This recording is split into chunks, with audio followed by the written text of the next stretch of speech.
I've been looking forward to doing a video on time-space compression because I think we're living right smack dab in the middle of one of the biggest time-space compression eras that we have experienced since the beginning of mankind. I'd like to talk about 20 years ago. 20 years ago, the internet came to the forefront of most people's lives. Cell phones were still kind of new, unless you had a big brick cell phone, if you can remember from the mid-90s. But that was 20 years ago, and it seems like yesterday. I was talking to my wife this Thursday. We're having our 19th anniversary, 19-year anniversary. And it seems like it's been maybe 6 or 7 years. And I asked myself, why in the world is this time-space compression going on? Or more easily understood, why is time flying by, flying so quickly? Well, I want you to think back when you originally discovered the internet and all that was available was dial-up, and you had to be pretty patient to get online and wait for things like JPEGs or MPEGs, the movies to download. It just seemed like it was forever on dial-up. Well, now everything is accelerated, and that's one thing that I see is that when you have a society that accelerates, time accelerates. Now, I want you to go back for a moment. Just remember back in the mid-90s when you first got on the internet, and if you were kind of one of those people that enjoyed being electronically stimulated by knowledge, and it felt almost like this mystical power. You could go here, you could go there, you could go to that country, you could go to that country, you could research that, you could research this, and my gosh, you could just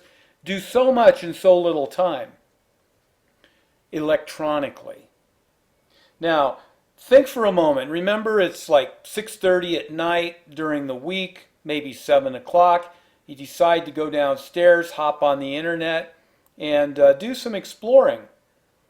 So you spend a couple hours on the internet and you think, well, it's about 8 o'clock. I should be putting the kids to bed or getting a snack or turning off the internet, turning off the computer, watching some TV. After all, my favorite show is on at 8 o'clock.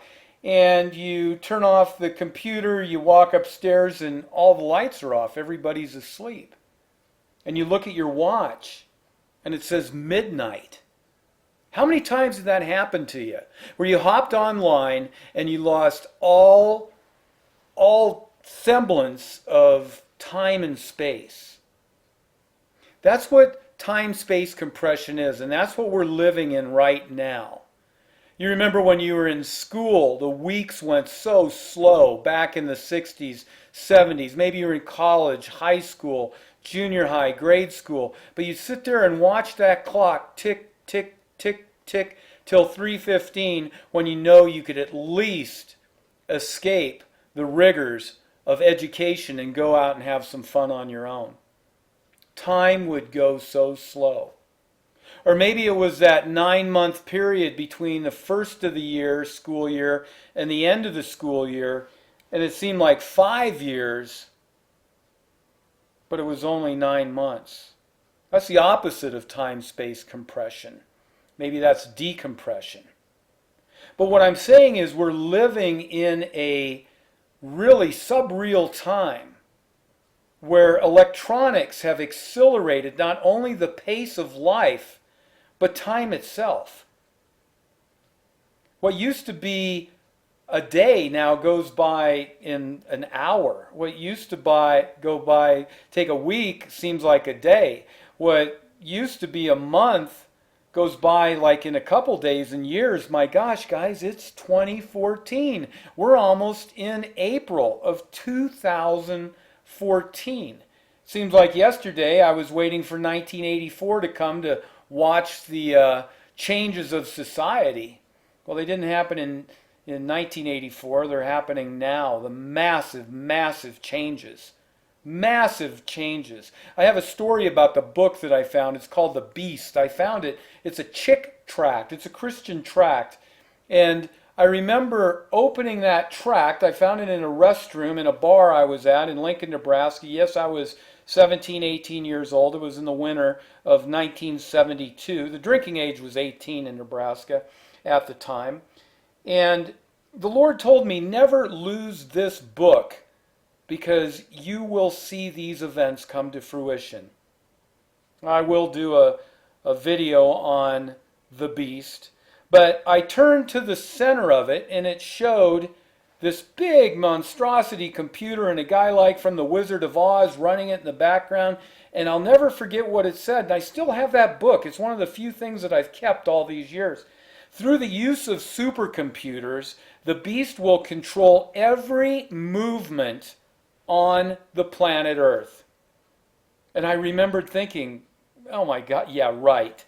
How in the heck is a supercomputer going to control the entire population of the planet?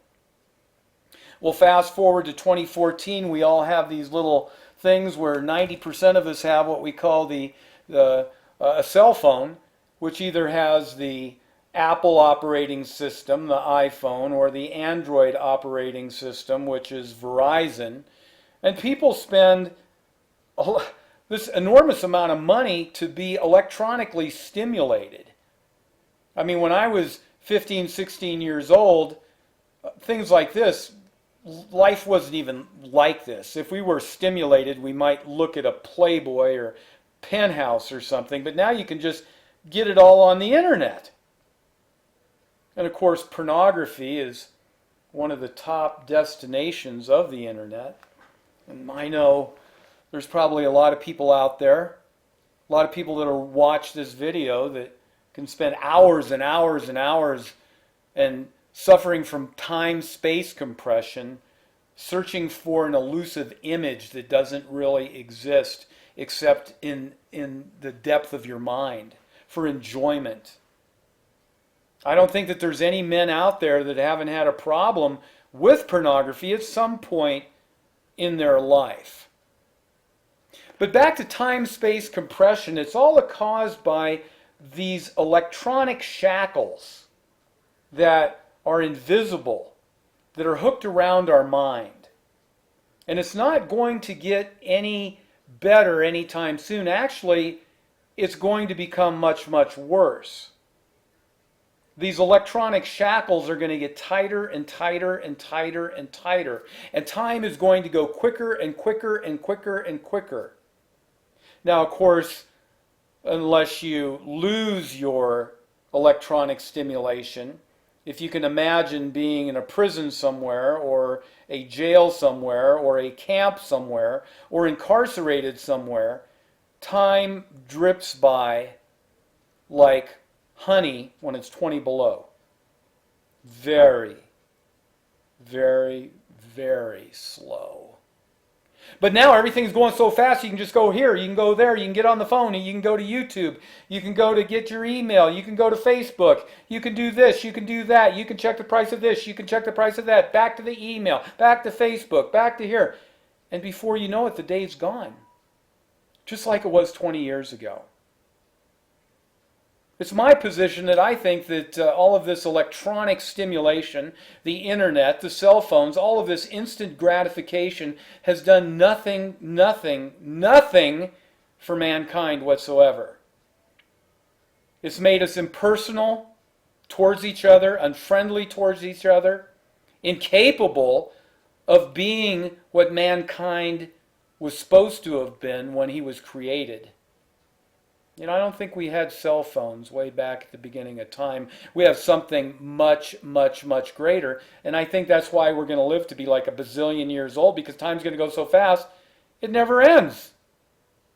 And we're in that enjoyment era of stimulation. But it's a godly stimulation. It's an eternal stimulation because we don't have the cares of this world. We don't have the cares of jails. And we don't have the cares of being incarcerated. We have the freedom. But I think that the internet and all these electronic stimuli have taken away our freedoms. Where we think that we're, so much smarter and more knowledgeable, it's had more of a dysgenic sort of effect on us, where we think we're so smart now because we have all this information at our fingertips. We actually have other people that are giving us information that may not even be true. It's a crazy, crazy situation, but I want to ask you, and then I'm going to close this video. Are you feeling this? Are you feeling this time-space compression? Now I'm going to go ahead and read this, then I'm going to end this video because they have an interesting article on time-space compression on Wikipedia. Now, time-space compression, also known as space-time compression and time-space distentation, first articulated in 1989 by geographer David Harvey in the condition of post-modernity. Okay, you can go ahead and Google this, probably be a pretty interesting read. It refers to any phenomena that alters the qualities of and relationship between time and space. Time-space compression often occurs as a result of technological innovations that condense or elide spatial and temporal distances. That includes technologies of communications, telegraph, telephones, fax machines, internet, travel, rail cars, trains, jet, and economics. The need to overcome spatial barriers often open up new markets, speed up production cycles, and reduce the turnover time of capital.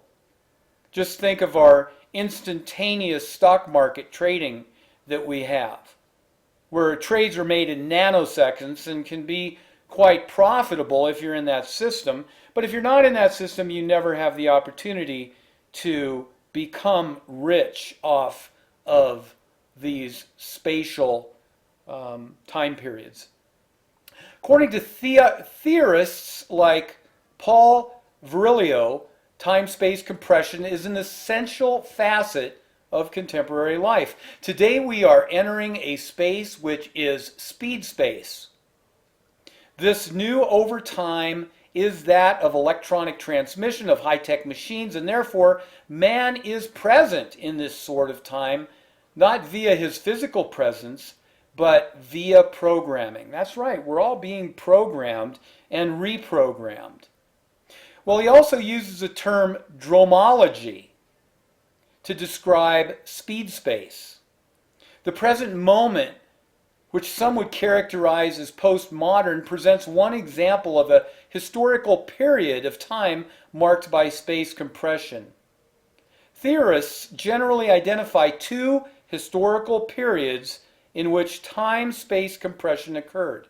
The period from the mid-19th century to the beginnings of the First World War, and the end of the 20th century.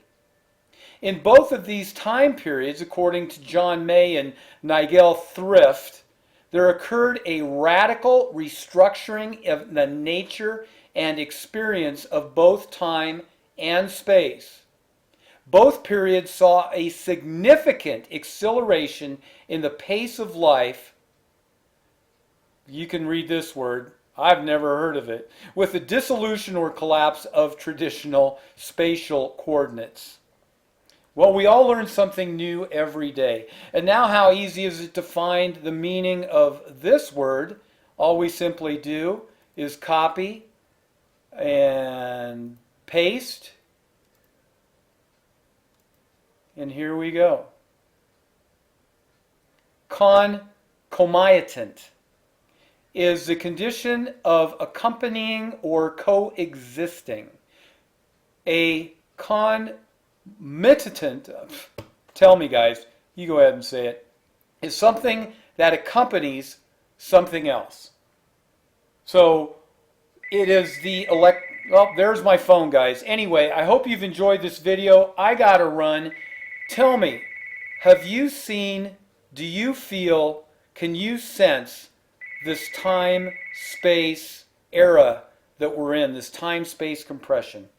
Anyway, thanks for watching my videos. Gotta run.